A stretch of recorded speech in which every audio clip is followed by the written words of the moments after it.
Team, family, squadron, we're completely, entirely, 1,000% thrilled to have another amazing episode planned. We have the opportunity and the privilege of sitting down with the Winter Soldier, two-time Golden Door winner, Caleb Grondel, one of the best young leaders in the space. We're excited to pick his brain. We're excited to dive into things. But as for right now, welcome out to yet another episode of The Landing Pad. Caleb, looking good, dude. Hey, happy to be here. You had to cut your round a little short, as I can tell. You're wearing the nice grit polo. For the record, these polos are great. People ask me where I get them. Yes. I gave my little brother one when he came to town, and it's his favorite polo now. Timeless. Dude, the quality is amazing. You look great in them. Thank you. How are you playing? I was actually playing pretty well. Were you? I was driving to the course when you texted me, and I was like, is that today? Oh, yeah. Yeah, it's today. I remember. Of course. Get on the course. I thought I could make it. Where'd you go play? Fox Hollow. Fox, just a good vibe. Wasn't playing horrible, but, It's an open course. With Alec and my brother. Who's the best? Drives. I don't want to say that out loud. Yeah, for sure. What a good guy. You can ask them, they'll tell you. No, Alec actually is playing pretty well. He's taking lessons, and apparently that's a thing around here. They're paying off. Yeah. I'm taking them too, and I don't know if I've gotten any better, but I don't think I've gotten any worse. There's something there. There's something to be said for that. Just keep paying him. Exactly. That's what he says, dude. For 15 lessons, $1,500, whatever. I don't know what it is. Dude, Caleb, we are elated to have you on the podcast. We were just sitting down talking about last time you were on, and that was such an eye-opening podcast for me. If you haven't listened to it, that one is way cool when you decided that you were going to do something hard, and that translated into you committing, figuring out what you wanted, and paying the price. And that was last summer when you sold Golden Door. This summer, though. Yeah, it just seemed to ramp in a really crazy way for a guy like you. It just ramped hard, huh? Yeah. This summer it's crazy because I remember watching the top guys when I was a rookie and thinking how cool would it be to be able to go out and just know you can sell 7 every day. Yeah. I thought that was a good thing. And that was something that would give you confidence, but it's the same doubts and fears of if I'm going to sell well today or not. And now it's I have to sell a lot. It's not it's more weight than it is it not 100%. Alleviating. So going into the summer, I think I was excited to see how it carried from last summer, getting a Golden Door, but now I'm managing. It's cool. I have that same momentum. But you get out there and it's the same stuff. Same exact stuff. So you sold last year in Pennsylvania. Allentown, Pennsylvania. Allentown. This summer, started in Baltimore. Correct. Moved out to Cincinnati. Yeah. Joined that squad. Started Baltimore, Cincy, and then and then I finished out in Chicago, a month. Yep. Just postseason. Because the crazy thing, right, is I also, it's that same thought, right? You see those guys ripping that are doing, 7, 8, 9, 10 accounts a day, and you're just man, what I'd give to be those guys. Those guys just get out there and it's just easy. Yep. It's just easy. But then you don't realize, dude, it's probably a lot of the same pressure that professional athletes get, especially really, really elite professional athletes. Dude, Tom Brady's got to be Tom Brady every single game. Yep. It's not just easier for him because he's just better. No, it just means that pressure is just even higher. Yep. Right? Yeah. And we'll go through, so those that don't know, and then we'll kind of start getting into the questions about everything. The guy that we're sitting across the table with, Caleb Grondel, Ashley East, do you want to read this guy's resume? This is a stacked one. This is a loaded one. It is. And this is for highly productive years. He's doing this whole door-to-door thing correct. Yep. 2020, rookie year, $150K. Columbus, Ohio. That's solid. It was all right. COVID. Wearing a mask. Coronavirus. 2021, grit, first year, $463K, 640 accounts. Mm-hmm. Next year, $651K, 650 accounts, first Golden Door. There was. Comes on the landing pad, talks about becoming a $650K human. Then this year. And drop bars, for the record. And bangers. Yeah. You should listen. Yes. This year gets on $800K, 745 accounts, one of the 10 best reps in the space this year. What was the difference? What do you think, after everything that you've said and you knew who you had to become last year, and after being elite now, this is you've been elite since you've came in the space, but it's third year doing 600 plus accounts, second Golden Door, $800K. I'm sure you've learned lessons along your entire career selling, but if you look specific to 2023, specific to since the last time you were on the landing pad, what do you think's the biggest lesson pertaining to success on the doors that you've learned this summer? Well, like I think kind of talking about like what we were talking about just a second ago is like it's no different. You get out there and it's the same. Like so I mean it's like a good thing and a bad thing when I think about it. When you're on the doors too, it's like, dude, they're not like training to say no, right? They're not like getting better at saying no to me. Yeah. So like that's just like uncontrollable, but like the controllable is me and like my input and my strategy and like just everything as far as like how I'm going out to the doors. And like 100% this summer, like it was not easy. Like I would probably say this was probably the hardest summer that I've had so far. It didn't feel like I was doing extremely well. Like it didn't feel like that every morning when I woke up. But I think like the main lesson, if I could have any takeaway, and it's so cliche, but it's literally just doing it. Like that's literally what it came down to this summer. And I have confidence and I have like belief in my process. And some days where like I'm almost in tears or like this happened, that happened, and I'm on the doors, it really just comes down to like, I'm going to go do this process over and over and over and over again. And I can do it well. And like, I know it works because like I have the resume for it. And so then it's just plugging that in. And then when you do that, like, it's really just like when it is difficult, it's the demons and like the doubts, their voices just get a lot louder. And you know, they can be loud all day and I can still have like a decent day. Like I can still, if I have really tough day, like go out, sell 4 or 5, and they could have been loud that entire day. Yeah. But I at least put in the input the entire day. And so this, and like, if you do it long enough and you plug in every day, when I got to postseason and I cleared I just wanted to get past 700. Like I cleared that. And then I was at 740K and it was like, my wife wants me to come home kind of like, I want to sell 800K, but so we just kind of decided, 800K is worth it. And so when it came to that point, it was an everyday thing as well. And like the lesson from the summer was just like, dude, if I can do 4 months, I can do today. Like if I can do that, I was breaking it down to like, I've knocked 4 summers, which is like 5 months. It's like 20 months, like a year and a half of my life. Like it's a long time. And then you start thinking about other guys that have knocked just like that. But it's like, if I've knocked a year and a half, I can do today. And that's do one more day. That's fine. I can do today. Dude, like looking at it, right? Last year, would you say that 650K, what was like your last day? What day of the summer was that? That was August, like it was like in the 20s, August 24th, 23rd. Just a little bit after the Rumble, you kind of just finished in 650 and you were gone. 650 hit it. I was like, I'll do 700K. And then like I went out for another hour and I was like, nah, I don't care. Yeah. And then I just left. Dude, the question is then, because this is perfect, because it went from 650 elite to 800, right? Which is another 150,000. Dude, what do you feel like it was in the tank? Because when did you hit 650 this year? I hit it like the first week of August. First week. So you could have been done. You could have done. Dude, what was it in you that kept you going from 650 to 8? Because and this isn't a question that's specifically geared towards elite reps going even harder. But dude, what about the guys that are 200K that really want to do 225 and there's 3 weeks left? Like, what was it inside you that got you to that next level? Yeah, I went out and did the same thing I did last year, knowing that I could have done more. Then it's like, why would I not do that?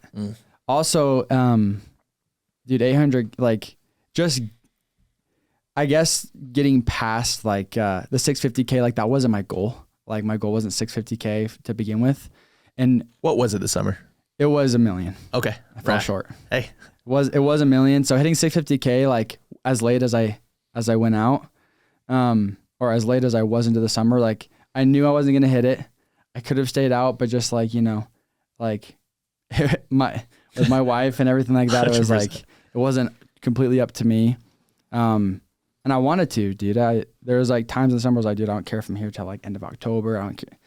And, but it just was like, what is best for me and for my wife. And so like I hit 650K and like, it was cool and I was kind of excited, but like knowing what I was capable of, it was like, it wasn't like the finish line for sure. And so like last year it was 650K was the finish line. And there's a lot of reps this year that like, do we have like 30? Yeah. And like their finish line, maybe even like way past their finish line was Golden Door. So like they hit the finish line of like maybe 550 and like, dude, I can get it. And dude, hats off to those guys because it's just like what you're capable of and then what you're like accomplishing. And so for me, it was, I knew I was capable of more than 650K. I hit 650K and I wanted to break 700 counts. That was like a personal thing. I was like, at least break 700 this year. And then when I got there, I was like, dude, 800K has a nice ring to it. So I was staying out there and getting that done and knowing like, you know, maybe I didn't get exactly what I wanted, but like I literally juiced this summer as much as I possibly could have. And like I can feel good about that and move on to the next. I love that. You talked earlier, you said a phrase I think is really interesting. I want to dive into it. You said you were confident in your process. Mm-hmm. My guess would be you probably weren't always confident in your process. No. But that's something that like I don't want to skirt over that. I want to double click, if you will. Like I want to look into like how did you gain confidence in a process? What does that look like? What does it feel like? Is it possible to do what you and other Golden Doors have done without a process? I think this is something that we don't talk about enough. Yeah.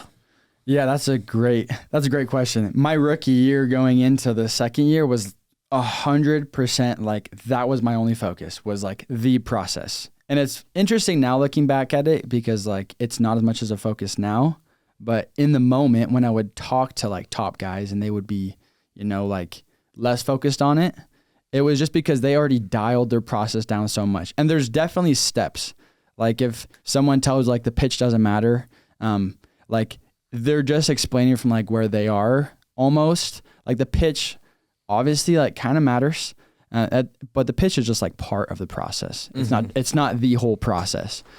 So getting to like the point where I was confident in my process, it was a lot of very like meticulous, intentional things that I did between my first and second year.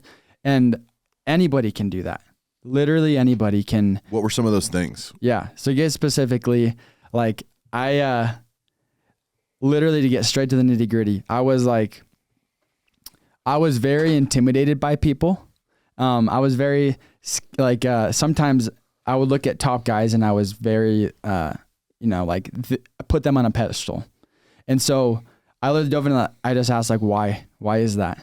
And like, I understood that there's no way that I can become someone that elite if it's like a God tier. That's not within my reign. Like I can't get there. And so I literally like would read books and like study about like that, about like confidence in yourself. And like, dude, like we're all literally just humans. And like literally under the philosophy of like, dude, we're literally specks of dust. Like what, this guy sold a lot. That doesn't mean this or that. Like we all have such big potential and like we're on this earth. Like we drive our own ships. We drive our own boat wherever we want it to go. And just like that kind of philosophy removed me from feeling judged or feeling like overwhelmed by other people. It's like, dude, we're all humans. We're all people. Everyone has their own journey, and that journey is like completely up to you, 100% up to you. So reading books on that, like books like Outwitting the Devil, books like any book from David Goggins, it'll help you. Like obviously he's a bit extreme, but like it's going to pull you in the direction of like, dude, I'm so much more capable of whatever it is that I'm doing. Like I can be way better at that. So one thing is like gaining knowledge to build your confidence in yourself and also like helping understand like, dude, you can, like you totally can. So that's what probably one thing. And then on the other side, there's like obviously that intellectual side of you need to gain knowledge, you need to have wisdom like of those kind of things. And that comes from like putting it into practice, whether it be the cold plunges or the reading, like biking is the one thing I talked about my last podcast. And I look back and I'm like, you know, it makes me chuckle a little bit, but I did it every day at 6 a.m. Like I was always there religiously. And sometimes I miss that part of me. So having some type of routine, doing hard things, reading books, like people will look at those and like they think by just like doing them, it's like checking a box. And that's where I think people go wrong is they think like if I cold plunge, like, yeah, like I'm not soft anymore. Like, it's not what it is. It was like the desire first of like, dude, I want to get way better at selling. I want to be like confident and comfortable with elite guys and like know how to interact with all types of people. And so I literally Googled how to become more comfortable. Like, you just Google it, like and then it's like 5 books. And if now you can ask ChatGPT and it'll literally give you 5 books on like a premise of each book. Like, the knowledge is there. There's people that have experienced exactly what you've experienced. They've dominated it, like crushed it 10, 15, 20 years. And then they put it in a book and you can buy it.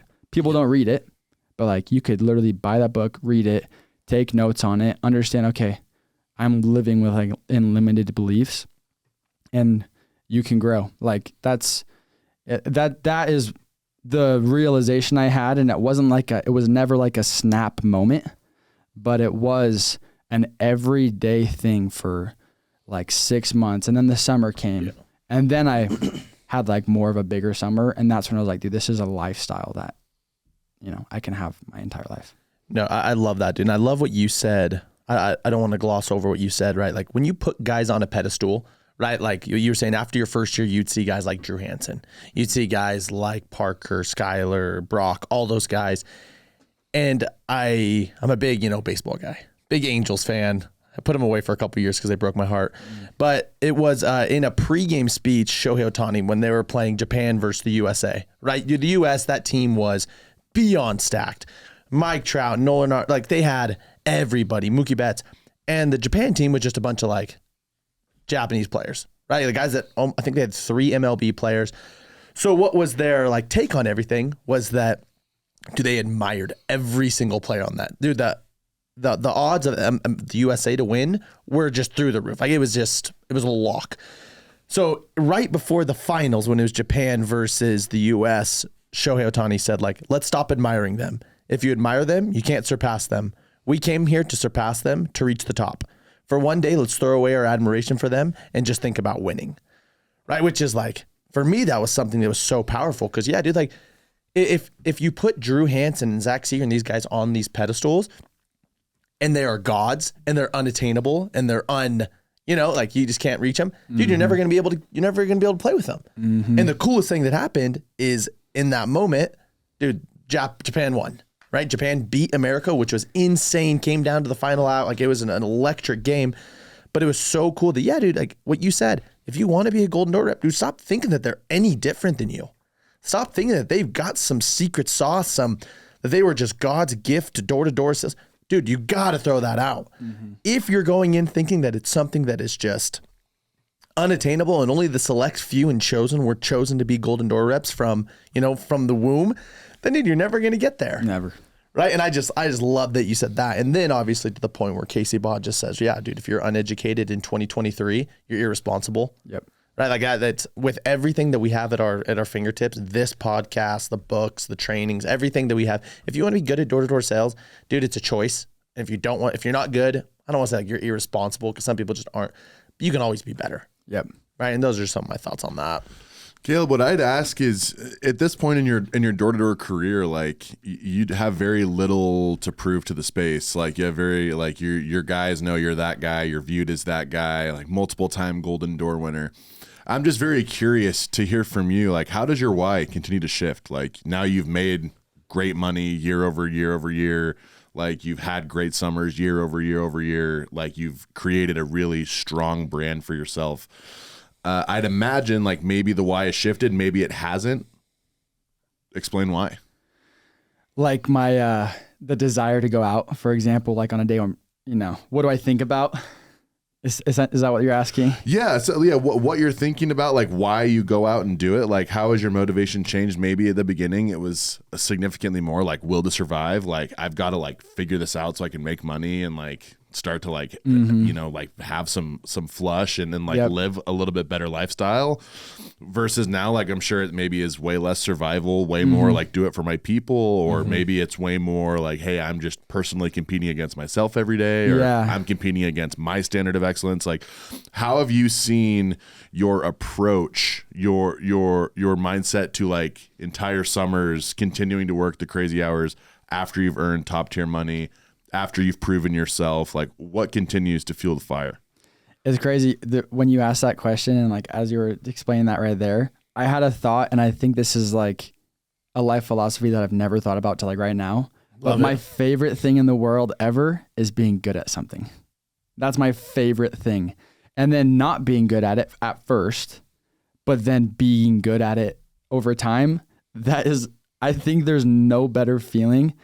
And the interesting thing about that, like if we use music as an example, I picked up the guitar like in high school, and like I think, and I grew up playing the piano, but it was like I had a teacher, so like they would teach me, but with the guitar, it was like I was teaching myself, and it was interesting to like I thought I was so good every day that I played, like I would learn something, and then about a year, 2 years down the road, I look back and be like, dude, I was so bad, and then I record myself. Then it's like I'm so much better, and it just always happens like that. Of like.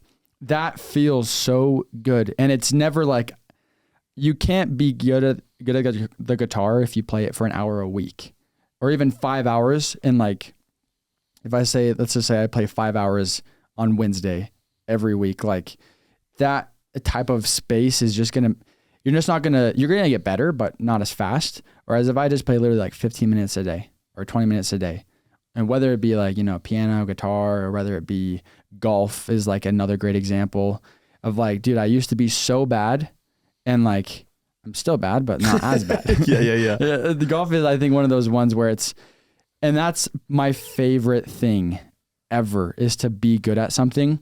And in sales, like my mission president, just like a super awesome leader. I'm like, when I was leaving the mission, he was like, what are you going to do? And I was like, I have no idea. The thing he said was like, just be you, like pursue and do things that like draw your attention and you love, and you will just naturally gravitate and end up where you're supposed to be. And so now I feel like I literally got home from Spain and then was right to the mission. It was like 6 weeks. And like midsummer and summer, I was like, dude, this is literally like where I'm supposed to be. And I'm all right at it, but like, how cool would it be to be good at it? How cool would it be to be super talented and like have people come to me for advice and all that stuff? And I look at those guys and like, what are they doing that like I can't do? It's words, it's doors, it's people. Like those are like, what is those questions and like that curiosity and that desire kind of fed into like, dude, these books are going to teach me how to do this. Like running's going to teach me how to do this. Biking's going to teach me how to do this. And like, I know they're not doing that stuff, but like, I know that it's going to help me. Mm-hmm.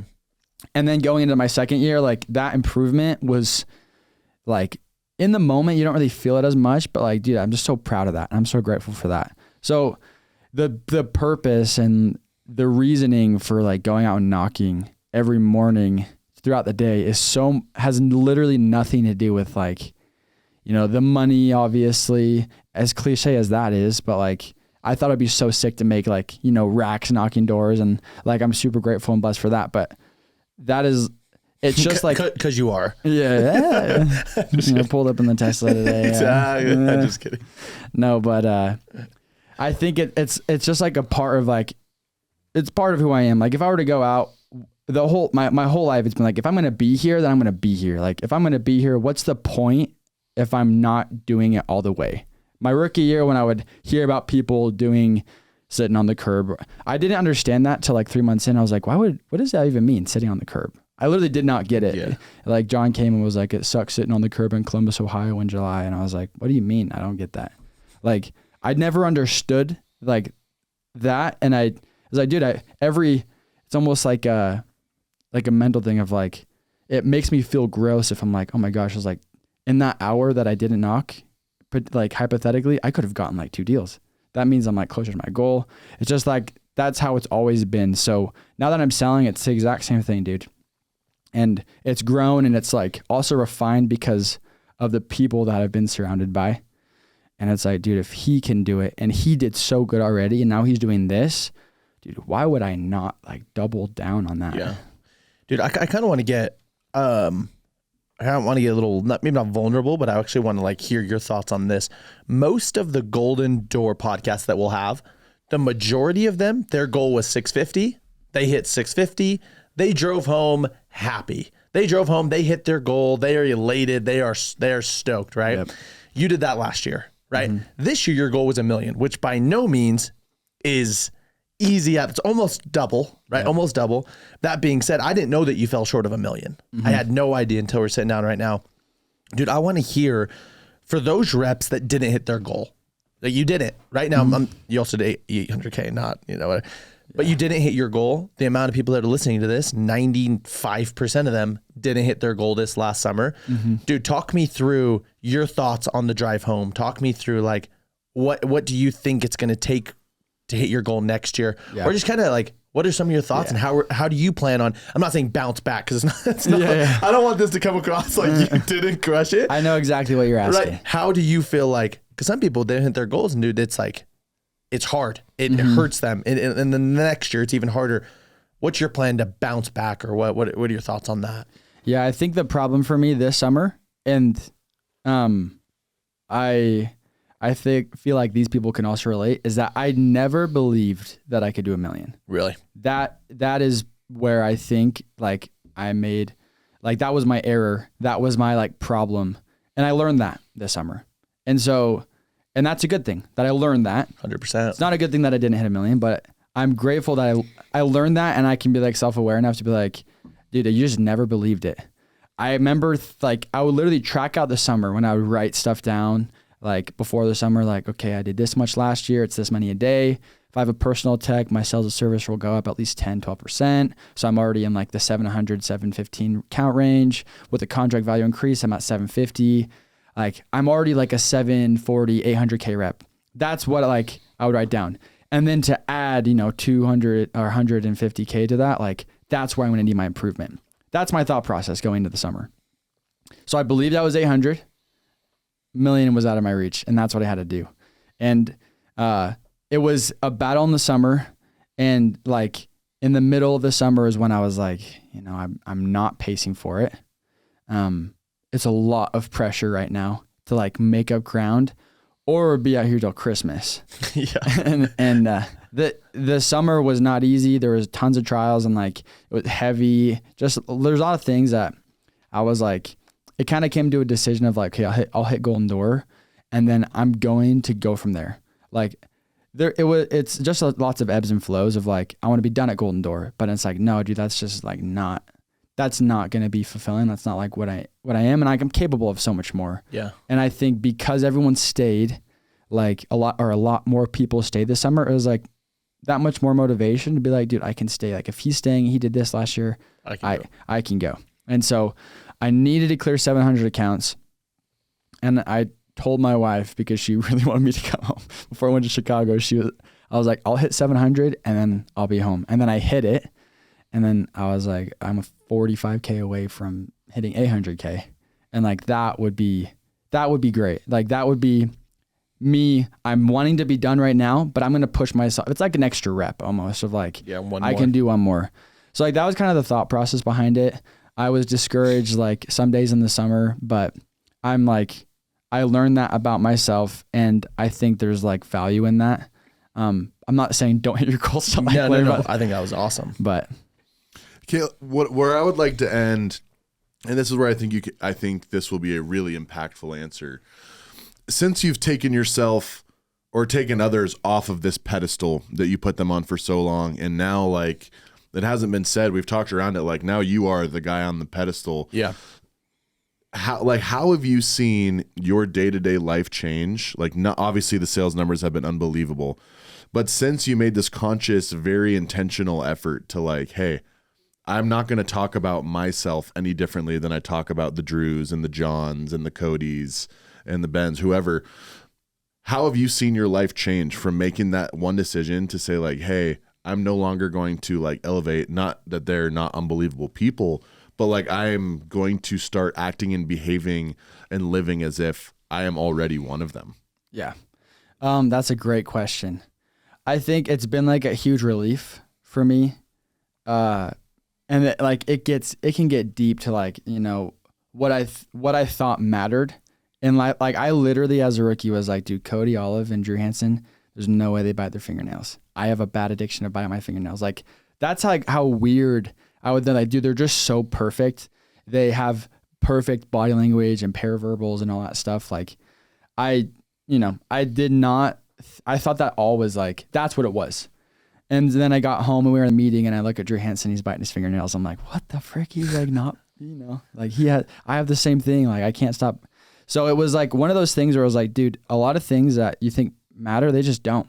And that's a huge relief. Like, I would stress over things that just didn't matter. A lot of things just don't matter and we give them too much weight. And so like in my day to day, like people in the store, people driving past me, or, just different world scenarios. I care so much less what people think about me now than I did before. Now I still have a lot of room to grow. Like, I still have those feelings and like thoughts, but I've identified that. And I know that's not like who I am or who I want to be. But I think, who was it? It was like, I think it was Deion Sanders. Yeah. What he said in that like clip was exactly what has changed for me in my day-to-day life. Like, your opinion of me doesn't have anything to do with like my opinion of myself. It has no weight. I don't even know you. And in door to door, it's literally like, you have to dominate that first. I don't know you. I don't care what you think about me. Yep. Like, I really don't. I'm going to try and like come across respectable and like professional. But if you said, I don't care, like, have a good day. And then I move on. And it's like, if everybody had that attitude, and the more you hang around like people that are successful, like people at the grid, or even just like, it's almost like they have that. And then it's just like this kind, compassionate, like, they're just good people because they don't care what people think about them, but they're like, they just do good. They're great people. And that's like the goal and the dream. And like, I want to be the person that's able to give off that energy and vibes and help people, and people just love to meet. And like, they like wrap you in blanket with their words kind of guy. Mm-hmm. Like, that's how, and like what my day-to-day life, like, I try. If you're constantly busy thinking about yourself, you don't leave yourself any time to think of others.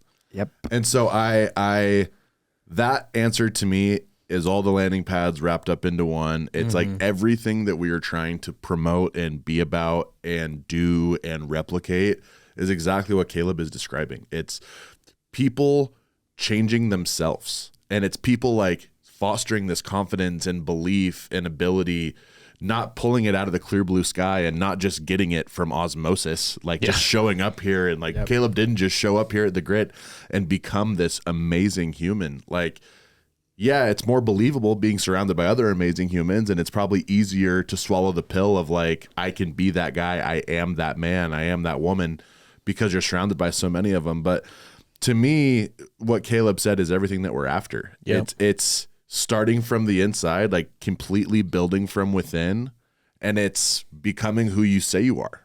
And it's becoming like, yeah, they're not human. And yeah, Drew might bite his fingernails just like Caleb does, but he never would have realized that they're just humans unless he would have put himself in a position and an opportunity where he could see it firsthand. So Caleb, I am so impressed with your summer this year. I'm so impressed with your growth. And to anyone listening who's like had that internal debate or dialogue of like, am I a golden door? Can I do it? Will I do it? Is the goal too lofty? Am I really that guy? Could I ever actually do that?